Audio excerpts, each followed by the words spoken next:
Hey there, it's Zoë Routh. Welcome back to the show. My question for you this week is how can we create a midlife late career identity that is meaningful? We can create any sort of identity, but one that is meaningful. Let's find out. On Planet Zoe, I'm having a tough time with my hair. It is just not obeying all the rules that I used to have in place in Canberra for how you wash and dry and manage your hair. I think coastal living, seawater, all that stuff is creating mayhem. So here we go. This is what I got. So you'll just have to make do. So apart from that, that incredible challenge I have going on in my personal world, it's been all about the Chrysalis late career transitions, which is kicking off actually this week on Thursday, the 28th of May. Please do join us. This a small, intimate group. We're going to be looking at becoming, mattering, and living well as part of you developing a plan to help you transition into late career and into pro-tirement if you choose to go into pro-tirement. That's retirement, but it sounds much better than retiring. Pro-tirement sounds way more exciting. And it kicks off on the 28th of May. Half the proceeds or half the ticket prices go to my nominated charity, which is an Aboriginal run charity called Literacy for Life. So do something good for you, do something good for other people. And there you go. And that's everything that's happening on Planet Zoe. So my guest today is a repeat customer, Dan Gregory, and he is fabulous. I love his company. He's got a very big brain. He is an expert on identity-driven leadership and behavioral strategy. He is also a founding panelist on the Gruen transfer. So he's a funny bloke and he knows about marketing and advertising. He's smart. He has laser insight into humans and has a searing wit. So I always find myself chuckling when I'm with him, which is awesome. Please welcome my colleague and friend, Dan Gregory. Here we go. Well, all the way from Sydney temporarily, welcome back to the show, Dan Gregory. Thanks, Zoe. I'm thrilled to have you here. And it was such a delight to see you in person a few weeks ago in Newcastle. I'm still working on how to pronounce that.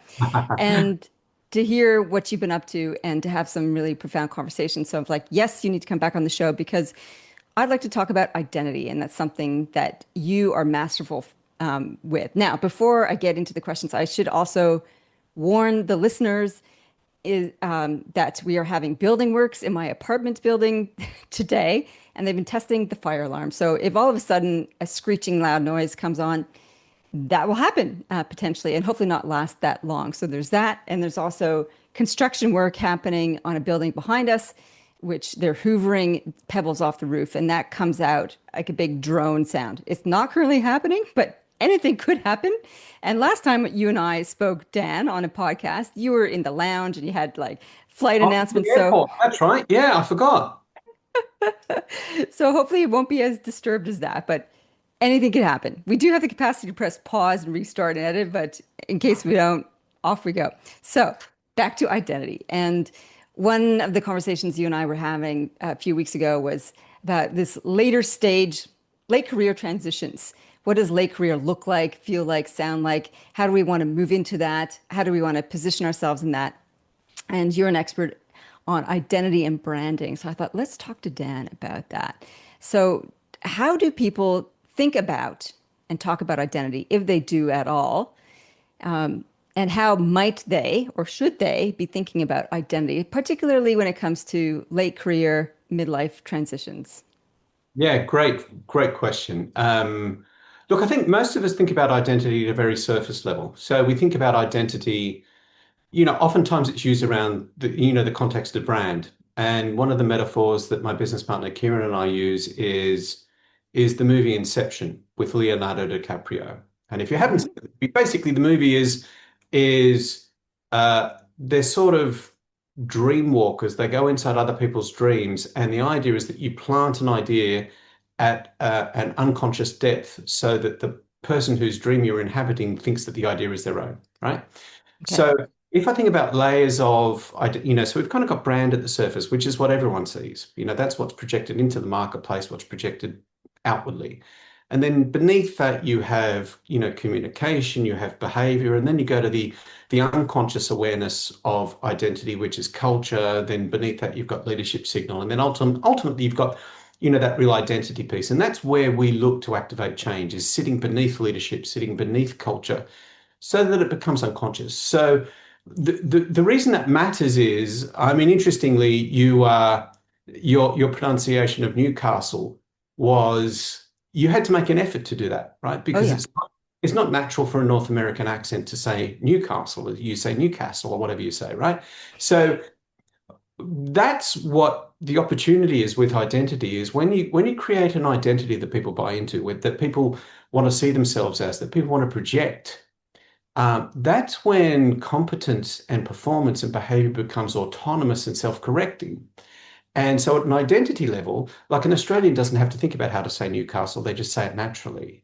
Mm. Uh, whereas it requires conscious effort for you, even though you've lived in Australia for however long you've lived here. So one of the things that so identity sort of sits at that level beneath leadership and beneath culture. So you can have, for instance, Newcastle has a different culture to Sydney, has a different culture to Melbourne. However, they're all part of the Australian identity. So culture can be varied based on, the different leadership styles and the different leadership signals that are sort of happening um, uh, at a strategic level. But identity is the thing that sort of bonds that and makes it really happen. So I think that that's the real opportunity. And that's most of the, sort of the large scale consulting work that Kieran and I do, is around how do we sort of create that inception level of identity so Mhm. that transformational change can scale and go, enterprise wide. And that's really exciting. So it's a very different way of looking at change management, if you like. So it's a very systems thinking way of looking at systems change, where you dig into those bottom layers, which is often around values.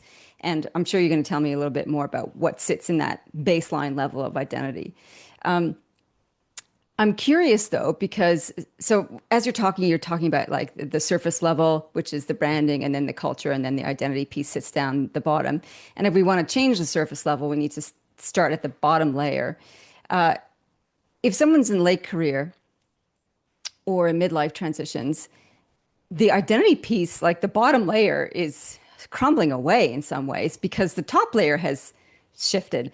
An example is I was talking to a woman yesterday. She's 50 and she's been out of work for 3 months. And she's like, I don't know who I am anymore because I don't have a job and I don't feel purposeful and useful. And she's been trying to work out what her next step is, and having to dig a little bit deeper. And she's worked out that it's her career doesn't necessarily lead to the next logical step, given that she's moved here to Newcastle. Uh, And it's not an obvious transition for her because there's different, where she was before had certain roles. Those don't exist here. So who is she? How does she go about it? I'm not, is this a useful case study to tackle the yeah, identity piece? it absolutely Okay. is. And it's super, super common. I do Okay. a lot of work with CEOs, so very senior leaders who are same sort of age group. They've sort of built a career, and all of a sudden they're thinking, well, I want to think about what's next. And what I might look to do is do, a non-executive board position. Hmm. So I'm not working quite as hard, but I'm making decent money, all of that kind of stuff. So one of the interesting challenges is like, well, yeah, but your identity is around being a CEO, Yeah. and no one really knows what you're like as a board member. So Hmm. you need to shift that identity. You need to create an identity around, your capacity as, a strategic director versus someone who's in charge. I mean, yes, the CEO's role has a degree of strategy in it. However, at the very large end of business, you're actually working at a strategic level with the board, and the board is really, sort of developing strategy for the CEO to execute. So I think that's akin to exactly what you described. And it seems to happen at this age. I mean, I don't like to think about life in terms of chronological age. In other words, I'm 50 years of age, whatever. I think more in seasons. So if you think about life in seasons, where you think, you're sort of as a child, you're in winter, there's nothing but potential. Everything's sort of beneath the surface. And then you move into spring in your teens to mid 20s. And then you move into a summer from your mid 20s to your mid 30s. And then you move into an autumn. And as you sort of approach 50, I don't think things decay, but all of a sudden the leaves are dying and you're sort of retreating in. And it sort of gives you it's an opportunity to go into a new winter. So I think that sort of late 40s to, late 50s, early 60s is sort of, or rather, late 50s is sort of it's another winter. In other words, you can't really see the potential, but it's still beneath the surface. And it's an opportunity to reinvent and to move into a new spring if you're I willing. love the fact that you've said a new winter and a new spring because I'm thinking there's only four. You only get four seasons. Well, Yeah, but if and you're a for North American model and other parts of the country have of of the course. world have. Yeah. But anyway, like another cycle. And I think that's Yeah. fabulous. So tell me more about that. Well, I think you're right, and I think most people think of it as four. I think most people. It's interesting. There seems to be, two trains of thought as people sort of approach our age. They kind of go, well, I'm downsizing now, and I'm in preparation for death, or I'm going to go again. And I'm very much of the I'm going again. I've got the Yeah. appetite for it. I'm ambitious. I'm still looking to build and to build something new. And so I do think it is a conscious choice about how we approach. Um, but I also think you've got to have a willingness to let go of the leaves. You've got to have a willingness to let go of what used to work. You've got to have a willingness to let go of who you used to be to become something new. And I know when we were in Newcastle, we talked about the concept of the chrysalis, Yep. and the idea of that caterpillars don't transform into butterflies. They go inside the chrysalis or the cocoon and they completely dissolve down to a DNA level and they Mm, reform as something completely new.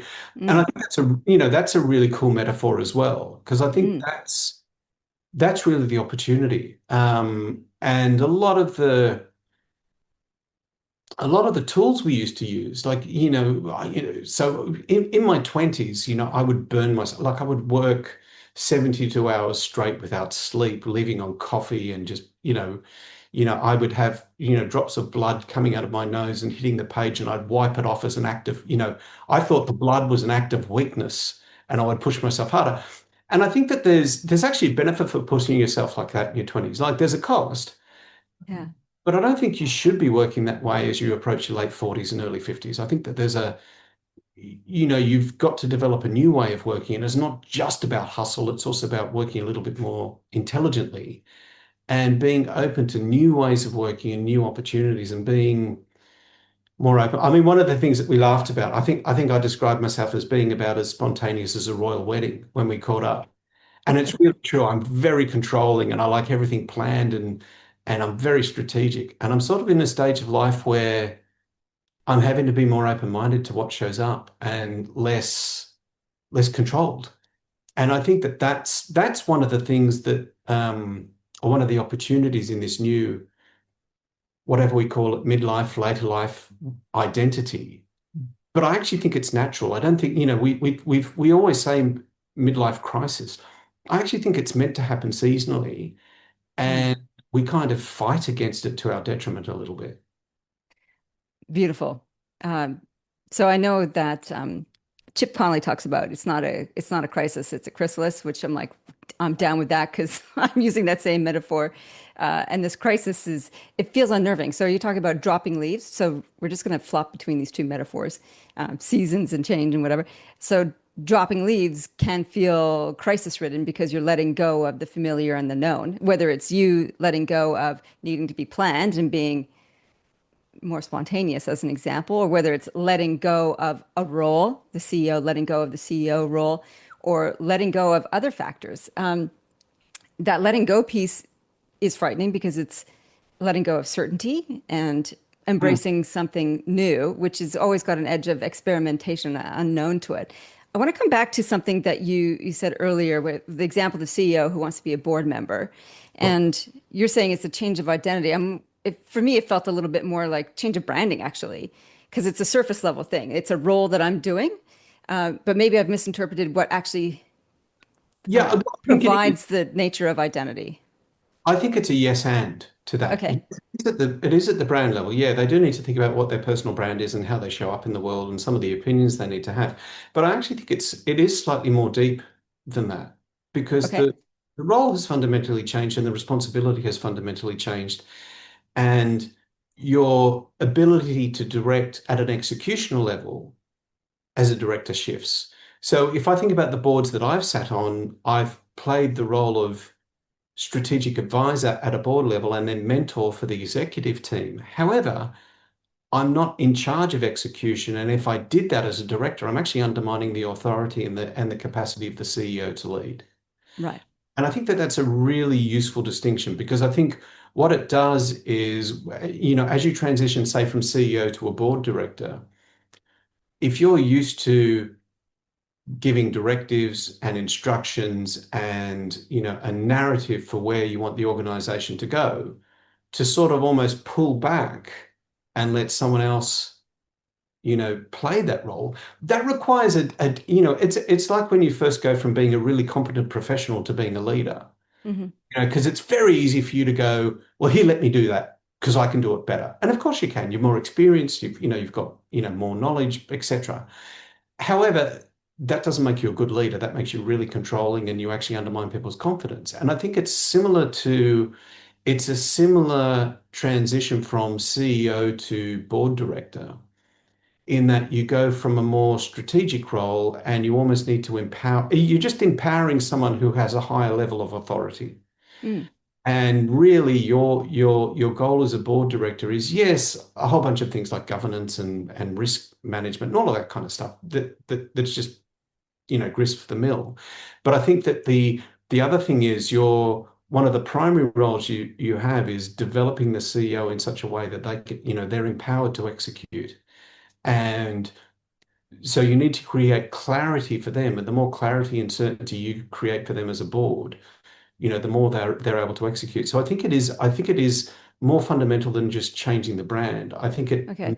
you need to shift from, yeah, I was very good at running a company to actually I'm very good at directing a leader and directing a leadership team. I think that it's and it sounds like a subtle distinction, but I do think it's an important distinction, because I think it's very easy for former CEOs who go into a directorship role to be very controlling and Mm. micromanage the way that they initially, deliver what they're supposed to do.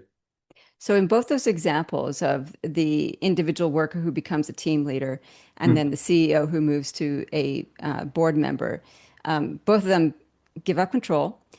And the other thing that changes there is how we define success. And I think for me, that's kind of one of the most instrumental questions to ask when we're doing this deeper identity work is what is success? What does success mean to me now? Because it changes in each of those roles and phases and seasons. What I other think, kinds of, sorry, go go ahead. ahead. No, I was just going to say the other thing that you brought up earlier was, the concepts of leaves falling. I think the other thing that makes it difficult, and I'm sort of, going back to the example of the 50-year-old leader you were working with the other day, Yeah. is that it's leaves plural. So it's not Mm. just, the work leaf falls away, the life leaf, the health leaf, the relationship leaf, all of those leaves start to yellow and red and fall and all of that stuff. And I think that, if I think about, you might have a relationship, a long-term relationship that ends, that, disrupts your life. You might have, think about Kieran, my business partner, her daughter's turning 18 this year. So all of a sudden the mum carer role to the mum interacting with an adult is happening. So that leaf's falling away. And that, and you and I have talked about, sort of some of the health battles that I've had historically. So I think, the other thing that's going on is it's like I'm at the risk of adding another metaphor to the mix. I think about, those spinning plates, those multiple spinning plates. Yeah. And I think if it was one plate that was wobbly, we'd be fine. But I actually think all of the plates start to wobble around this time. And it's why this conversation that you've Mm, started around, midlife reinvention, midlife, transformation, whatever it is actually a really important one because I mm, think everything is sort of up for grabs. And the idea of having no pillar in your life that feels really certain or stable is really disrupting for people. mm, And, work flows into home, home flows into work. mm, You talk about work-life balance. mm, I think it's a nonsense distinction. I think it's about work-life blending because mm, it absolutely does. And so mm. you've got to figure out, well, what's the correct blend for me? Do I want to keep working as hard as I have, or do I want more free time? And so that's all of these negotiations are going on. So I'm wondering, Dan, if we're going to be working with that 50-year-old woman I was talking to yesterday, or similarly another 50-year-old woman or man. I was also talking to another woman, similar boat, is currently unemployed and has more to grow and give and accelerate and so on. Doesn't know the what end game. So unlike the CEO goes, I want to go from CEO to board role, the what is well defined. And so the identity transition is a little bit, it's tricky for all of us, but at least they have that container of what they're going to be, the function. If Yeah. that doesn't exist because we don't know what we should be doing or could be doing, we're kind of afloat or unmoored a little bit. We've talked about how to define success. We've talked about values as sort of like the nitty-gritty piece for identity. What else would you have people doing, either from an individual basis or even as a scalable thing across an enterprise, to get at that base layer? What should we be thinking about before we can identify the what, the execution piece of our identity? I think it's a really great question. And most of the initial work we do with people, which is kind of the easy way into working with us, is around, a diagnostic around what the identity gap is. So in other Hmm. words, identifying, well, what's the gap between uh, who you say you are and who actually shows up? And, and that, and most, as you know, most of my academic background is in behavioral science. And I'm a big believer in, the situationist school of psychology, controversial figures like Milgram and Zimbardo and behavioral economics. And one of the things that they've sort of shifted in the market is we know that belief equals behavior. In other words, if I can make you believe a particular thing, I can make you behave a particular way. But we often forget that because that's an equation, it works the other way. In other words, behavior also equals belief.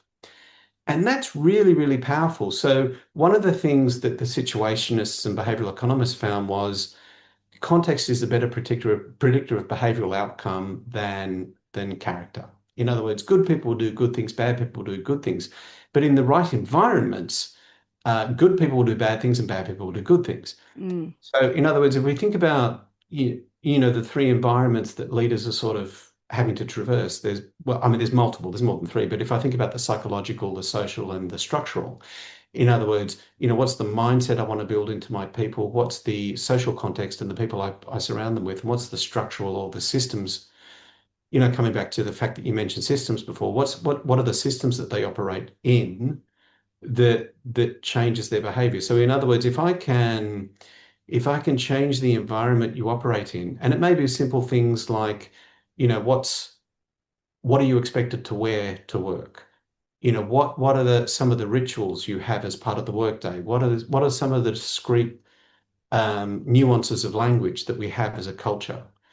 All of those things make subtle shifts in terms of people's behavior. And if you change the behavior long enough, the beliefs follow. And I think that that's a really important thing to be thinking about. And again, it's holographic. It goes from the very personal level mm, to and I'm happy to talk, anyone who saw the previous podcast is probably looking at me thinking I look completely different. I'm happy to talk about, my journey in weight loss and changing who I was physically, but it's also holographic. It's how you change an organizational. It's how you change a national culture. How do you change, like some of the work that we did with the UN in Singapore was around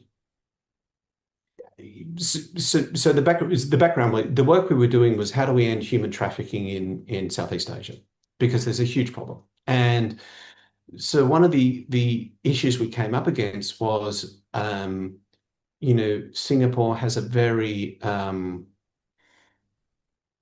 not entirely, but very Chinese-centric culture.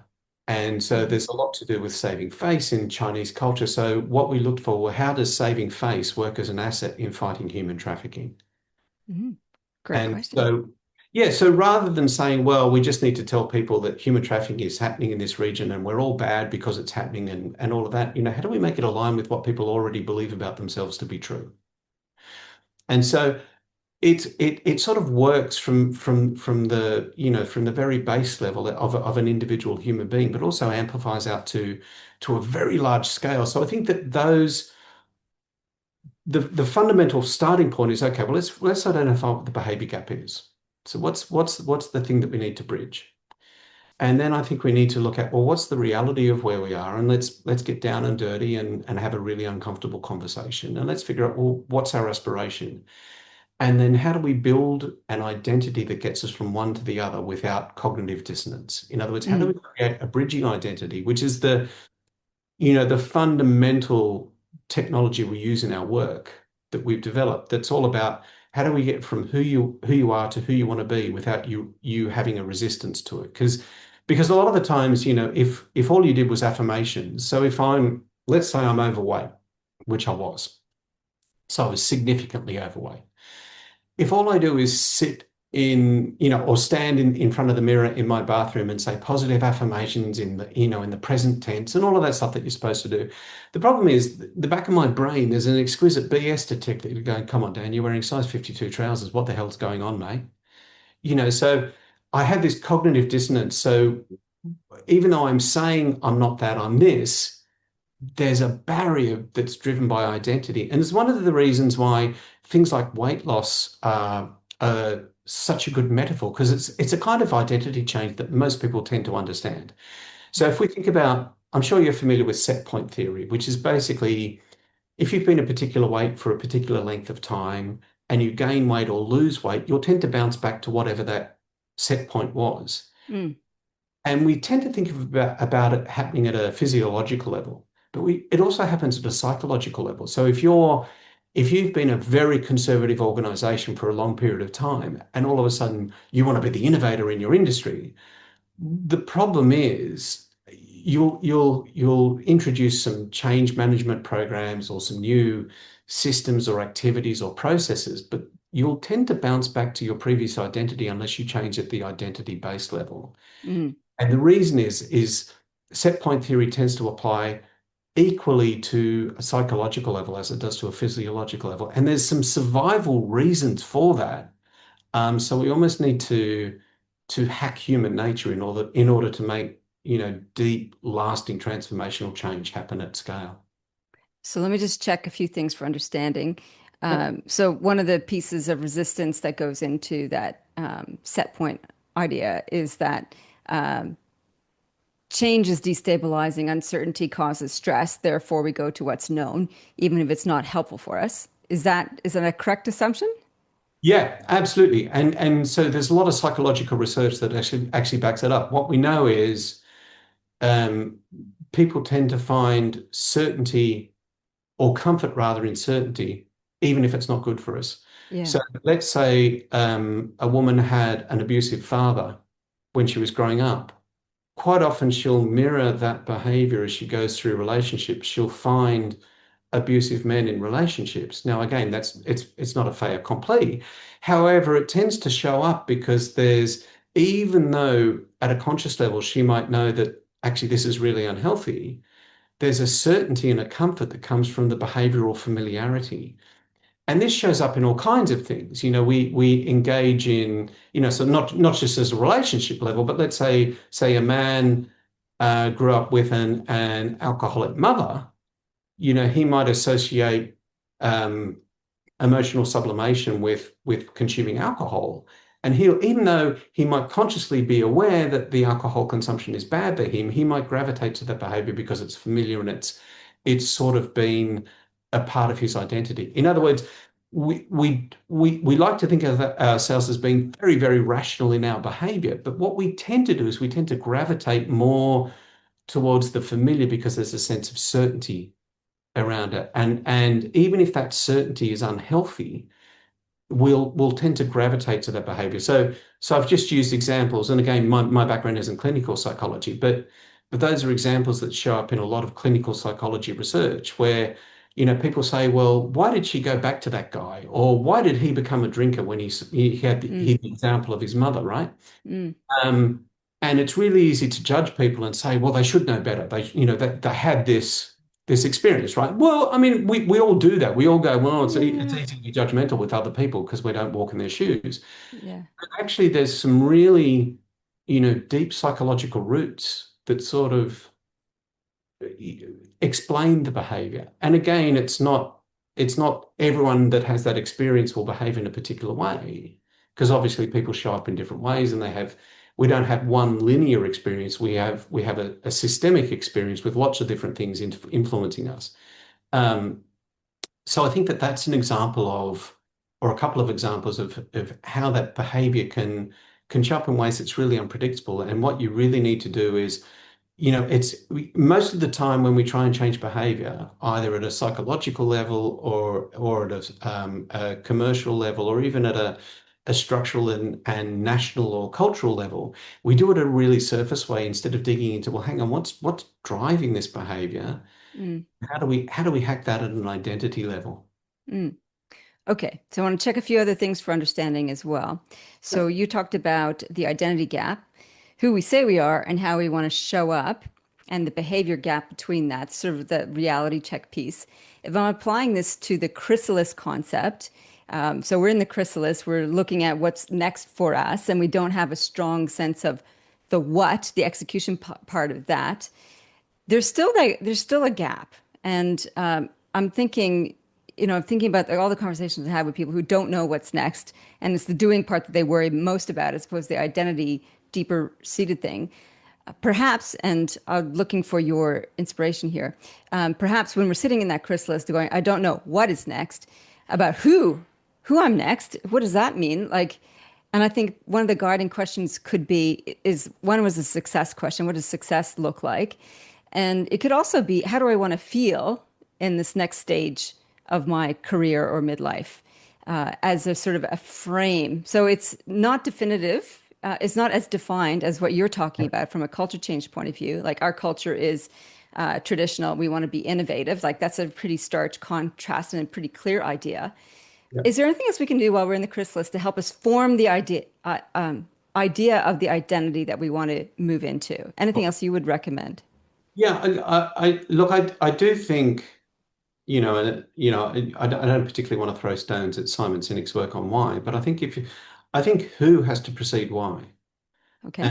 And in other words, the purpose makes sense in terms of the who, and that's at an organizational level and a personal level. Sinek often talks about Apple as, they had a why.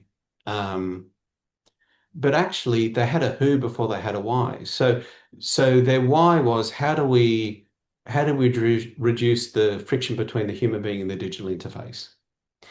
But that why only makes sense in a world where the who is 90% of potential computer users didn't know how to code.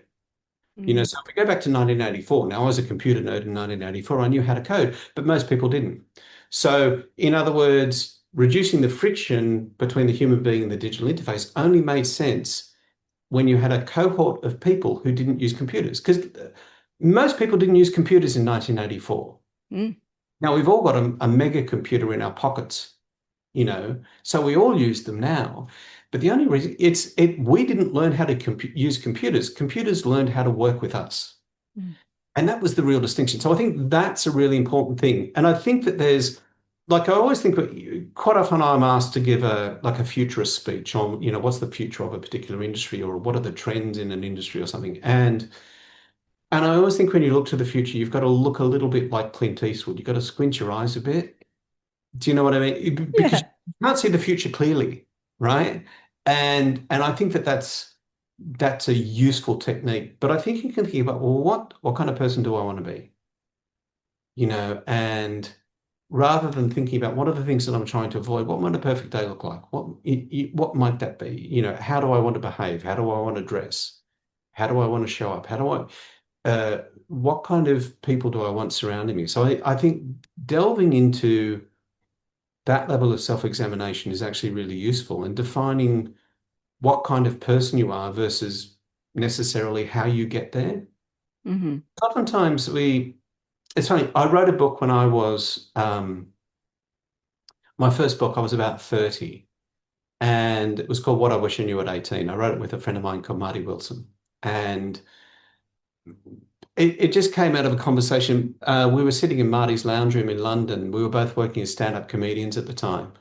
And, Marty said, what else are you working on? I said, I got this idea for a book called If I Knew Then, A Guide to Avoiding Regret. And he goes, well, let's do that. And so that sort of evolved into What I Wish I Knew at 18. And we essentially went around and interviewed people all around the world and said, what would you tell your 18-year-old self? And interestingly, the wealthiest human being that we interviewed for the book, one of the questions was, we said, what would you tell yourself about goals? And he said, don't have them, they're too limiting. He said, I could never have predicted where I ended up. He said, goals are a limiting belief.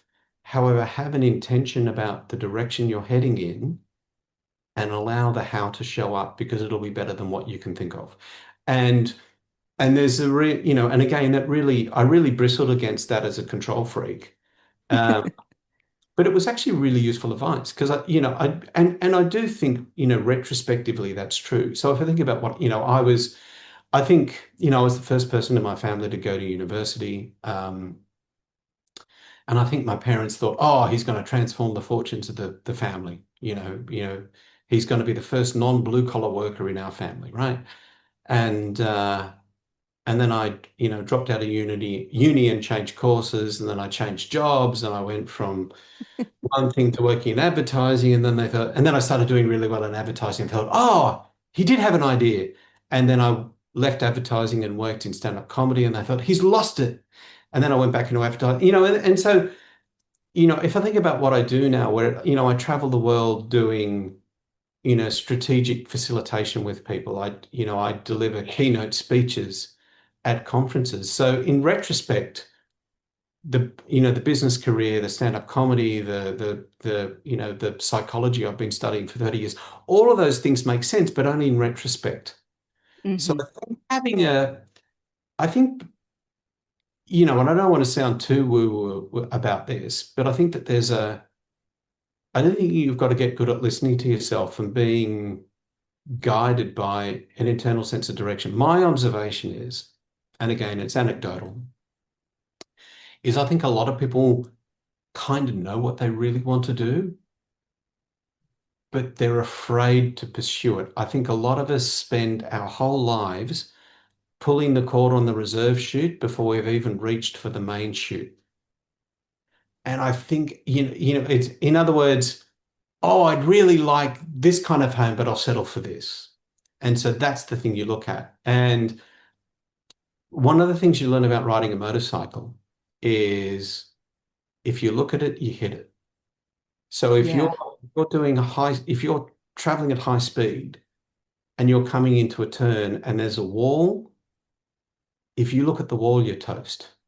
You have to look, when they teach you how to ride a motorcycle, they literally say, if you're turning left, put your chin on your left shoulder and it forces your head to focus where it needs to be. And the Mm. bike follows the head and the bike follows the body, right? And I think that's a really useful metaphor. Most of us are looking at second prize. Most of us are focused on the thing we don't want, Mm. and that's the thing that shows up, and then we act surprised. I think, again, anecdotal, but I think most people really know what they want, but they're almost afraid to look at it. Oh, what if I fail? I'll be so disappointed. And I was like, well, you're going to be disappointed anyway. Swing for the fences.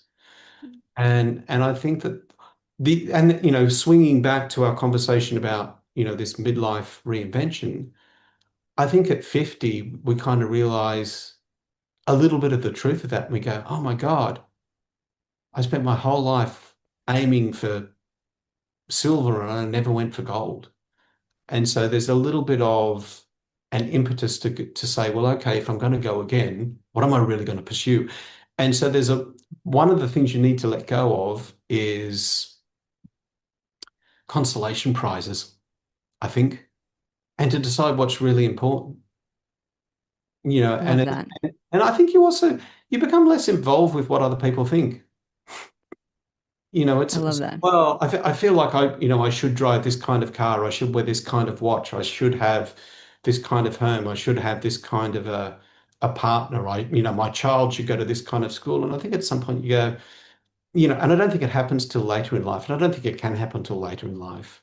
Yeah. It's just on time is that we just go, do you know what? Screw it. It's all about who I want to be now. Yeah. Well, we play the achiever game and we Yeah. fit into that. And there's many different varieties of achiever game, where the metaphor of the corporate ladder is one of those types of achiever game. And so we get satisfaction and ego and identity and success, that sense of success by working up a rung. And then at some point, usually in our midlife, we go, okay, I played that game. I want to Yeah. play a different game.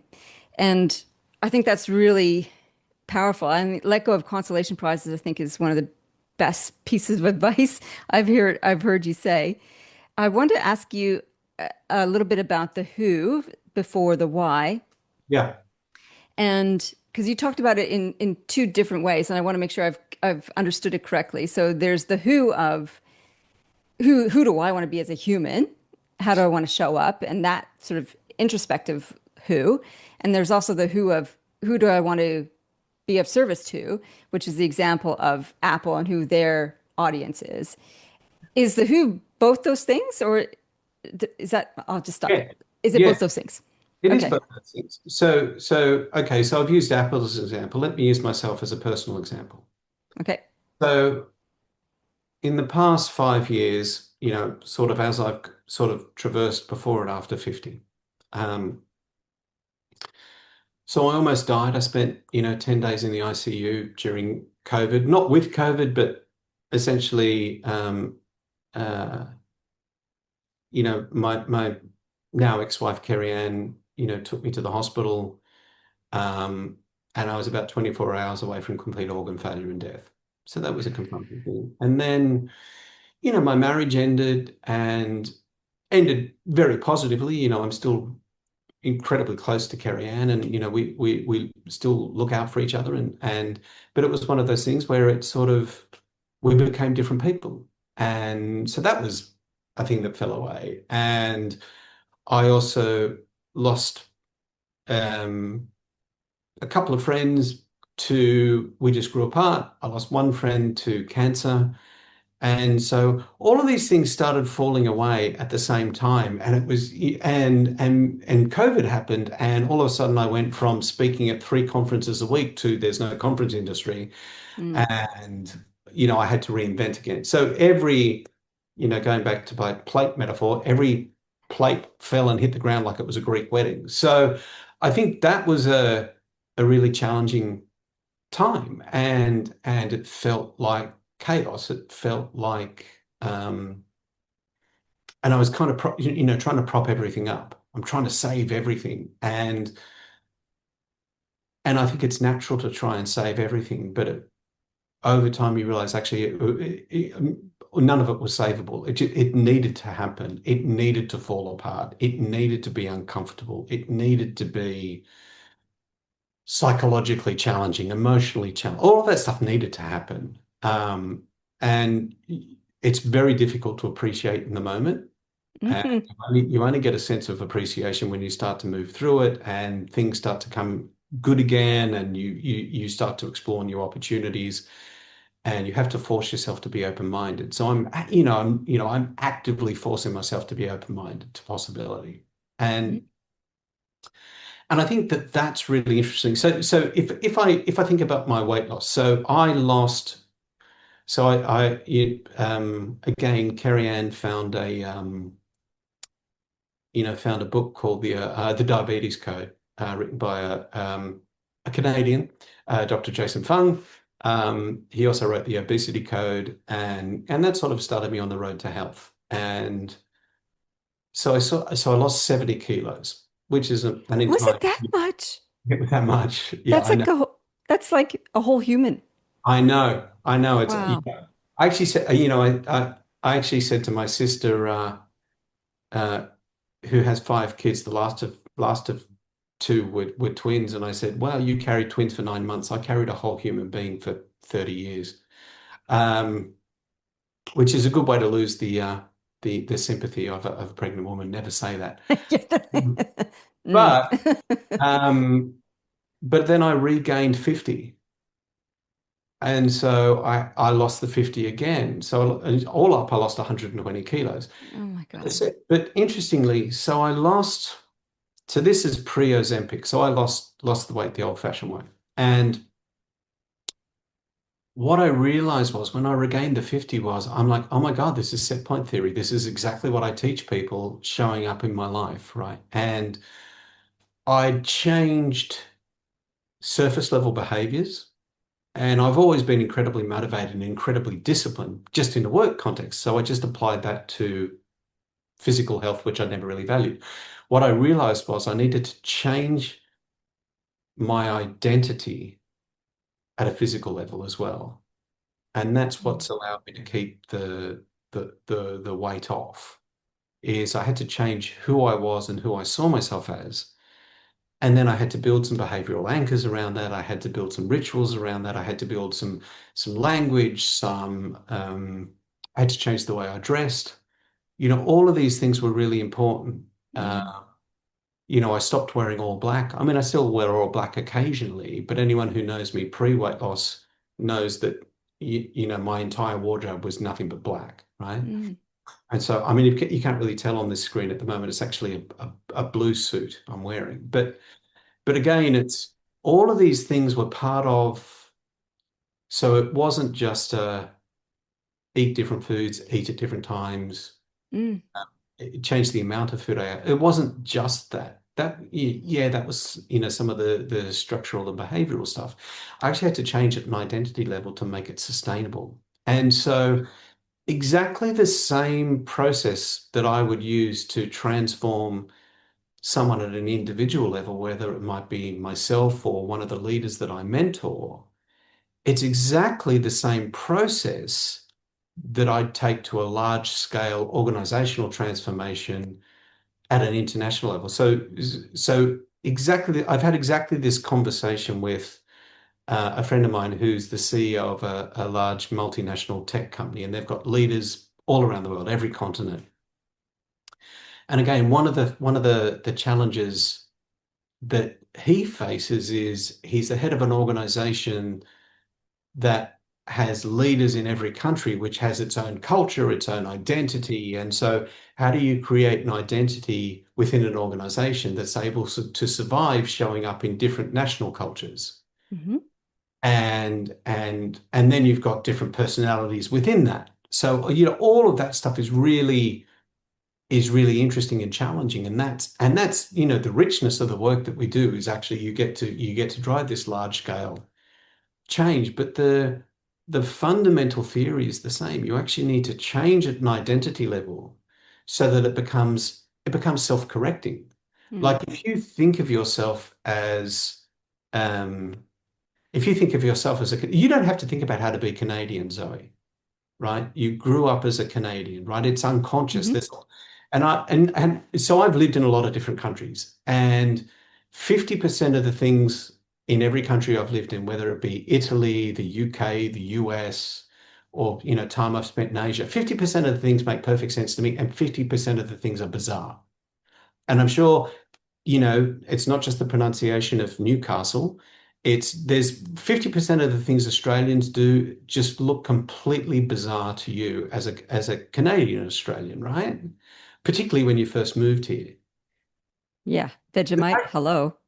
But yeah, but they do it, but we do it unconsciously because it's identity based. Yeah. And that's the real power of the identity work is when you anchor something at an identity level, the behavior becomes autonomous. It becomes unconscious, it becomes self-correcting.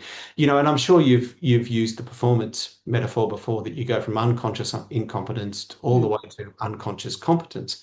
Yep. And that's what identity is really about, is how do you create something that, people are no longer thinking, should we do this? The question becomes, would we do this? And the shift from Yeah. would is a Nice. really powerful one, because it allows people, because it stops you having to micromanage people. It stops you having to be so directive. People aren't making a decision about whether or not they're going to get in trouble or not with the leadership team. They're making decisions at an identity level that becomes autonomous, and they actually get to become confident in their decision making, because they're actually making a decision not based on the whim of a particular leader, but based on an identity that the organization is fundamentally about. I love that. Should we versus would we? I want to ask you about what did you have a specific, or if you could describe your identity pre weight loss to post weight loss. Is Yeah. it as something as I'm a fit and active man as the new identity, or is there some, tell me a little bit about that. Yeah, it's a little bit like that. So Okay. again, what I'm looking for is, what's an identity that gets me from fat to fit without cognitive dissonance. Right. So I'm looking to create an identity that's congruent to both, but also allows me to transition from one to the other. And then I'll look to, once I've established what that identity is, I'll then look for, so uh if someone's on a fitness kick, they dress a particular way, they eat particular food, they hang out with particular people, they spend time in particular environments, they avoid particular Mm. environments. So all of those behavioral anchors are really, really important. Um, um, but again, it's about understanding, well, what's the gap. So again, if I go back Okay. to behavioral science, if I go back to behavioral economics, so if, let's say, you've got to get up early because you've got a flight, so you're doing a workshop somewhere in the world, and so you've got to get up and you've got to go to Newcastle Airport at 4 a.m. Now, if you're like most people, you'll set an alarm, and sometimes you'll set multiple alarms because you might sleep through it, or you might set your alarm clock and put it on the other side of the bedroom, so you have to physically get out of bed to turn it off, right?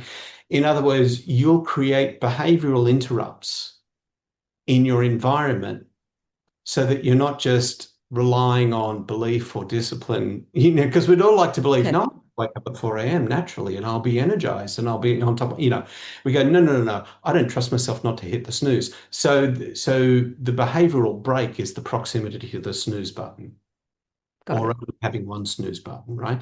So we create an environment where that proximity is disrupted behaviorally.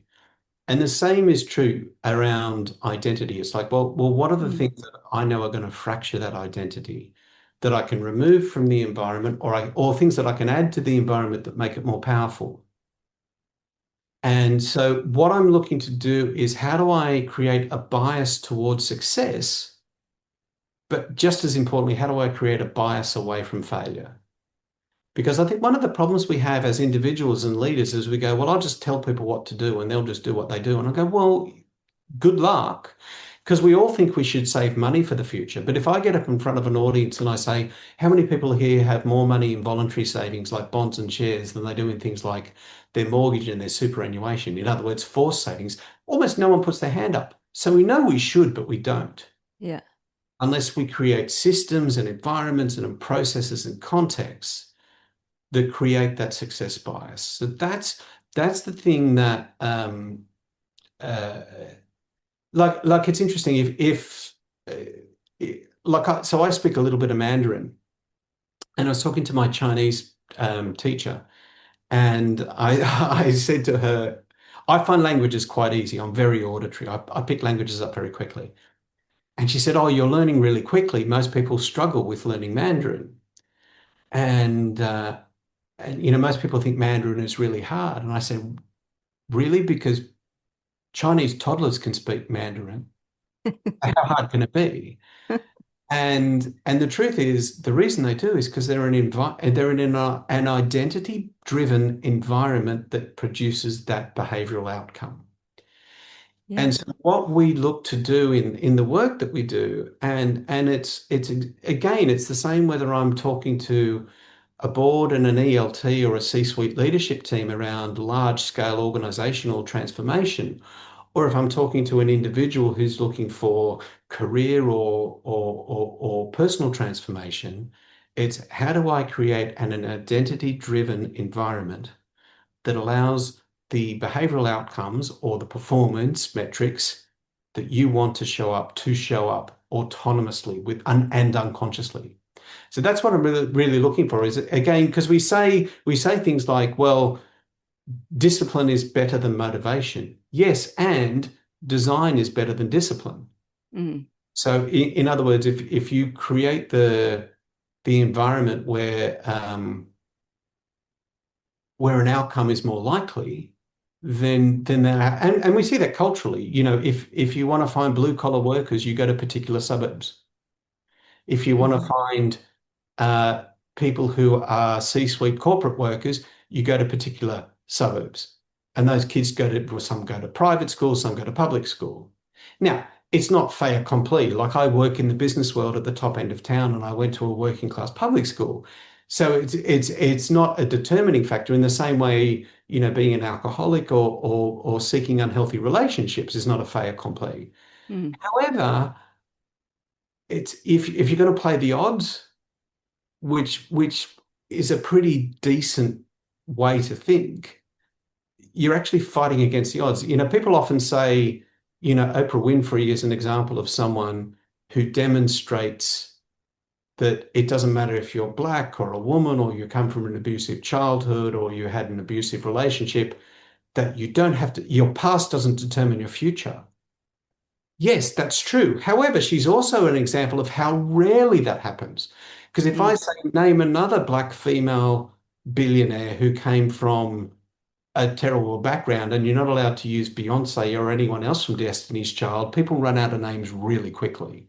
Mm. So I think it's a yes and. Yes, she does demonstrate that, but she also demonstrates how hard it is to Mm. escape the gravitational pull of an environmental and identity-based basis. So even at a cultural level, I had to really shift from thinking, well, my family is all blue collar people who work with their hands. Mm. All of a sudden, no, I'm someone who works in business and has commercial success. That was a huge shift. And again, I had cousins saying when I first went to university, oh, so you're better than us now because you're going to university. And I'm like, no, I've Yeah. always been better than you. I just now have written proof. But and that's a joke, but I literally had to push so hard against Yeah. the pull of family expectations and the pull of cultural expectations to And do that. nobody wants you to move outside of the norm because it reflects on them not making similar choices Of as course. well. Well, of course, but it also seems like, well, if we come from the same blood and he does it, then there's a kind of shame, and of course, then there'll be the kind of oh well, you had this opportunity or you had that and bloody, but they'll always find an excuse.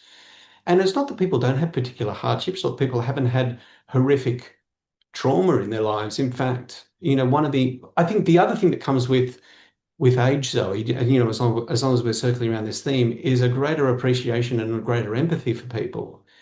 And I talked about, it's easiest to judge people who make, repeated bad relationship decisions or people who make bad lifestyle decisions, like they turn to drugs or alcohol or gambling, whatever it is. It's really easy to judge those people. And I'm very quick to judge. I'm a very judgy human being. However, I think with age, I've grown a greater,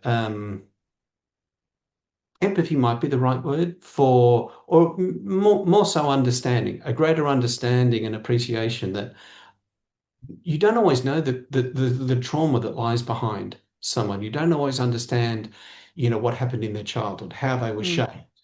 Mm. Because we show up as we, interestingly, I did a workshop. Actually, it was the workshop I did in Newcastle when I caught up with you that morning. Um, I asked the group of people to define who I was looking at me, and um, and it was interesting. So the premise was I said, look, no conversation starts in neutral. By the time you're having a conversation with someone, they've brought a whole lot of biases and expectations based on who you are, what your ethnicity is, do you have an accent, what your role is, how much authority you have over them professionally, all of that. So, we're all, whatever their childhood baggage is, we're all bringing baggage to the party. So we're all starting in gear. There is no neutral. Mm. There's a great line, Bill Burr, the stand-up comedian, he said, my wife said to me, "Oh my God, you lost your temper so quickly. You went from 0 to 10 like that." And he's like, "I didn't go from 0 to 10. I walked in at 7." And I think we all do that, and our version of 7 is different. So I asked them to say, to guess who I was. And what they said was, you look like someone who came from privilege. You look like someone who, and I'm suited and booted. You look like someone who came from privilege. You look like someone who went to private school, and you look like someone who plays golf on the weekend. The complete antithesis of who I am and who I was. Yeah. However, in that moment, that's how I was perceived.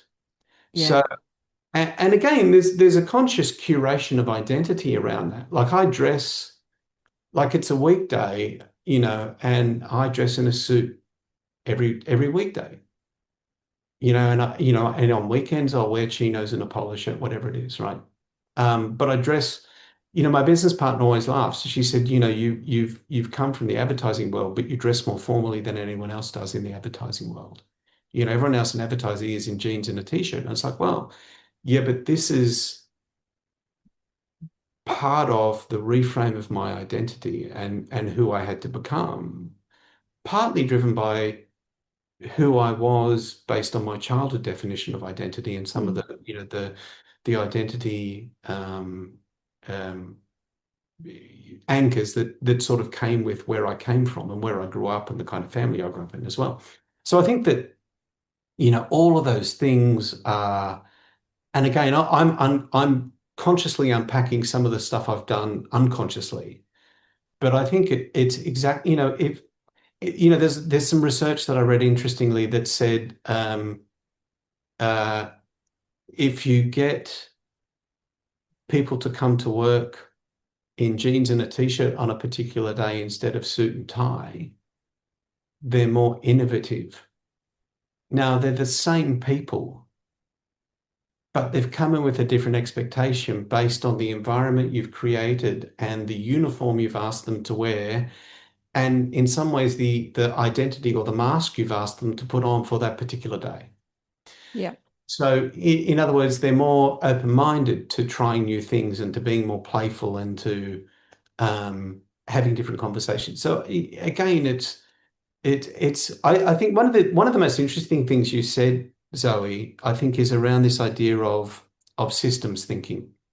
Hmm. And I've had this conversation with Richard Hodge, another friend of ours, who's really the expert in systems thinking. And one of the things or one of the mistakes I think we make, and I think it's as human beings and as leaders, is we tend to think in straight lines.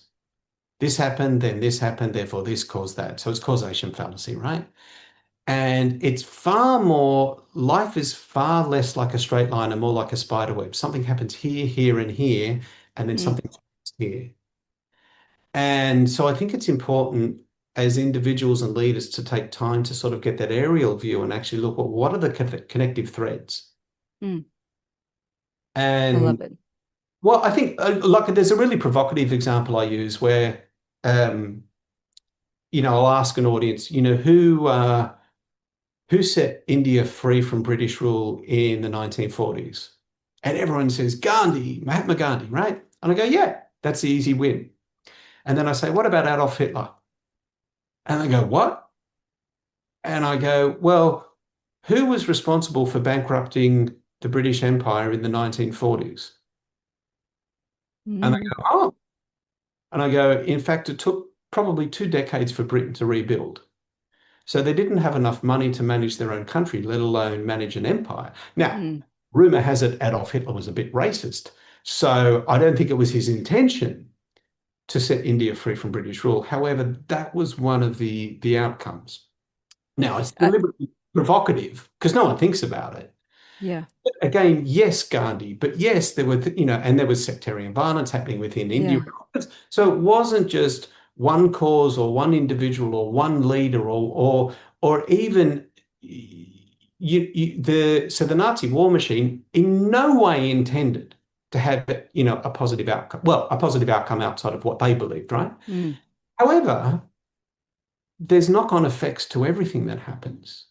And in fact, if you think about the success that, North America and Australia had in the post-war period, we like to say, well, that's because, good old American know-how and Australian ingenuity, and we like to take credit for it. But yes, and Germany was bankrupt, France was bankrupt, Britain was bankrupt, Japan. So all of our, legitimate competitors were Mm. essentially out of business.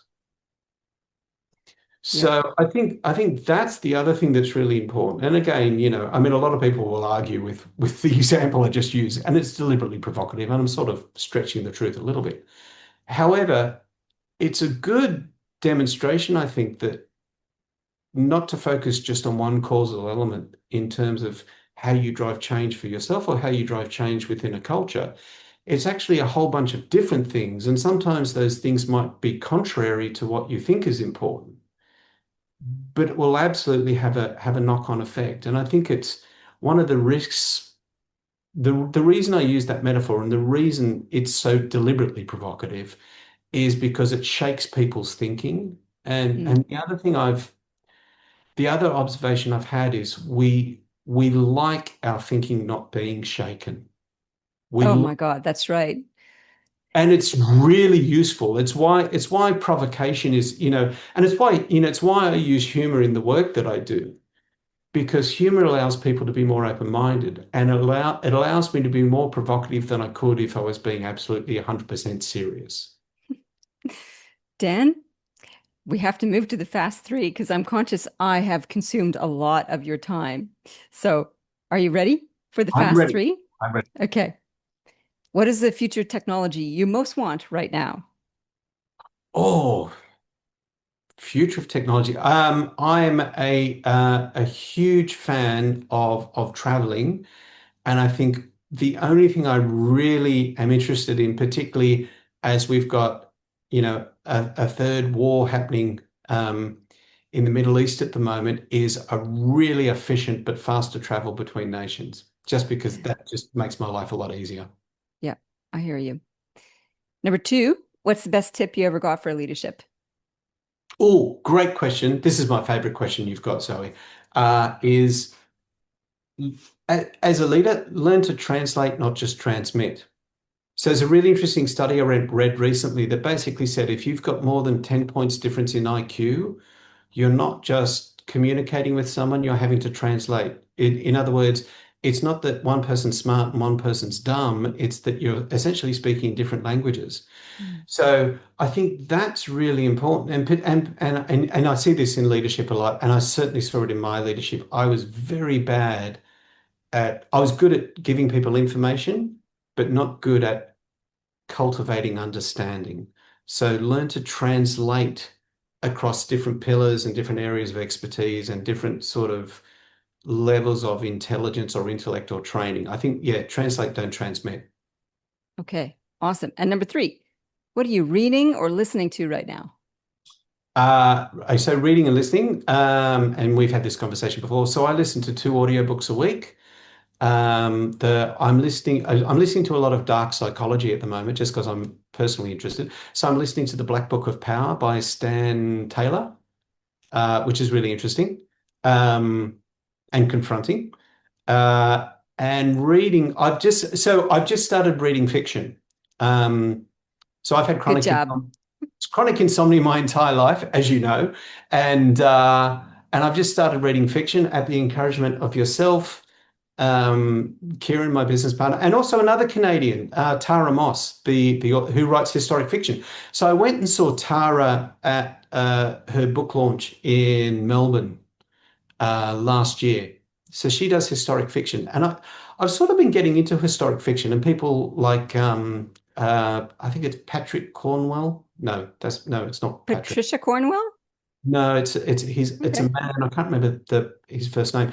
But one of the things I like about what he does is he writes historic fiction, but then he has a postscript after the book where he says, "This is what I invented for narrative. This is what's actually we know to be historically accurate." And what I find about historic fiction is I'm really interested in history and how cultures form, obviously, how cultures form and how they develop. Um, but it's a really fun way to learn history. Mm. Like I think, being able to weave history into a narrative that makes sense is very cool. So I'm sort of, yes, I'm reading, so I tend to listen to two audiobooks at 1.5 speed over the course of a week. And then at night I read, yes, I'm reading fiction at the moment. I'm actually reading Kevin Kwan, I think it's Sex and Vanity. So the author of Crazy Rich Asians, which Okay. I love that series. So yeah, and it's light and frothy and about ambition and greed, and it's fun. Awesome. Thanks, Dan. That was the fast three. Dan, where can people find out more about you? Where can I send them so they can learn more about your amazing programs and sage advice? Well, at the moment, they can go to danandkieran.com, but we're relaunching a new business name and a new structure in July. But that website will forward to the new business as well. Perfect. Dan, thank you so much. That was brilliant. Oh, thank you, Zoe. It's such a pleasure. Well, thank you for listening. I do appreciate you tuning in and investing your attention in my podcast and the guests that I bring to you. Coming up next week, we have another amazing human, Mel Kettle. Mel's been on the show before. I love her. She's down to earth, practical, smart, and savvy. And she's an expert on multiple things, include sensible success or sustainable success, I should say, in the workplace.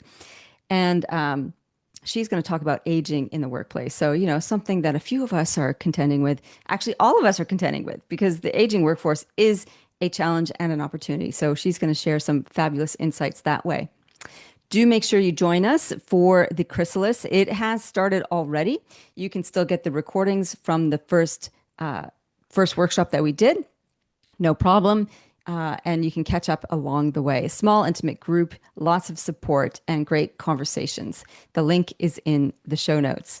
In the meantime, live with grace, lead in service, love deeply, live well, lead well. See you next time.